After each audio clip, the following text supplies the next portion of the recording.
This is a goblet box or bench squat with a band at the knees. I'm going to show a few reps, and then we'll talk about the setup and the technique.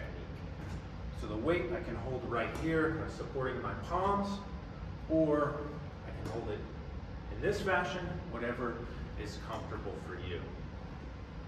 So the technique here, so I have a bench, you can use a chair, you can use a box, a cooler, a coffee table, wherever you have.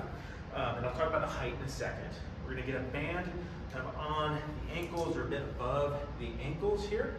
And so the band is pulling inwards.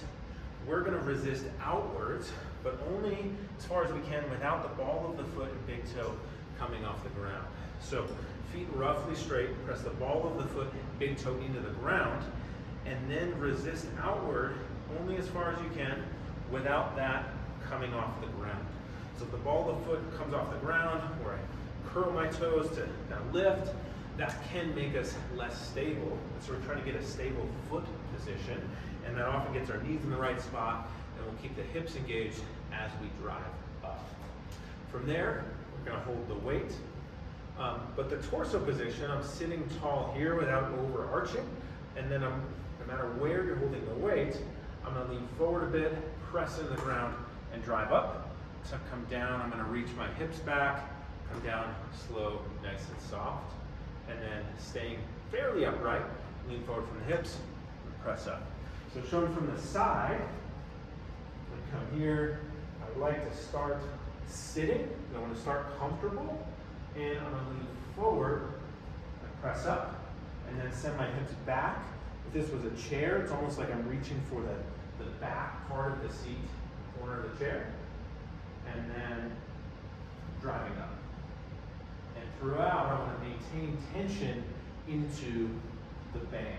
So I'm reaching back, sitting tall, coming up, and all of this is without overarching the back. Sometimes I find, or collapsing. So at the bottom, I want to be tall without overarching. I may have, or you can look up, or I may have gone over with you on how we can organize the core. I generally want hips and pelvis pointing right at the rib cage, not a flare of the rib cage or a collapse. And so as I lean forward, this motion comes from the hips. I'm not rounding the back. So I'm staying tall, proud through the chest and shoulders, looking straight across the room can help. So you can see a nice upright, and then I drive up, reach back, come down, stay nice and tall, but I'm not arching backwards, and I'm not collapsing. I'm starting about 2-3 inches forward ahead of the bench. So we use this for a lot of reasons. It can help to get a good squatting motion. It can help if we're having some knee pain in squatting, because it keeps the shins a little more vertical, which can sometimes help. We can use it for hip pain. Often hip pain in squatting, we can get in this position, my hip feels good and I can drive up from there. So a variety of different reasons.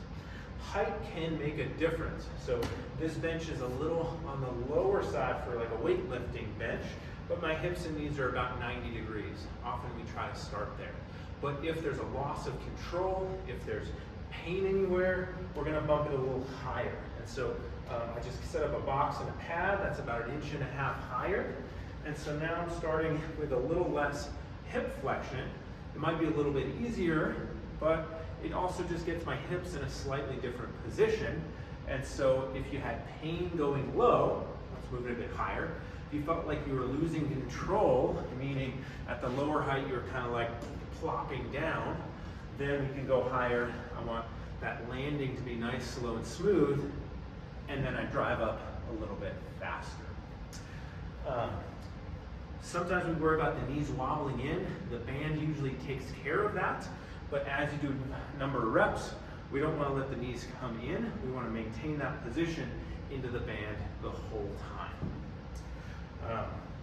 Finally, we want to use our leg muscles and not our back. So if we kind of think about some of those cues that I talked about a minute ago with the spine can be helpful. Another cue is thinking about putting force into the ground.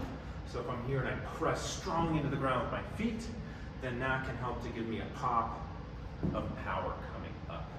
So this is a great exercise if squatting has been painful. Often it's a nice entry point, but you can also progress the weight to pretty heavy, so it can be a great strength exercise, and then you can play with the depth.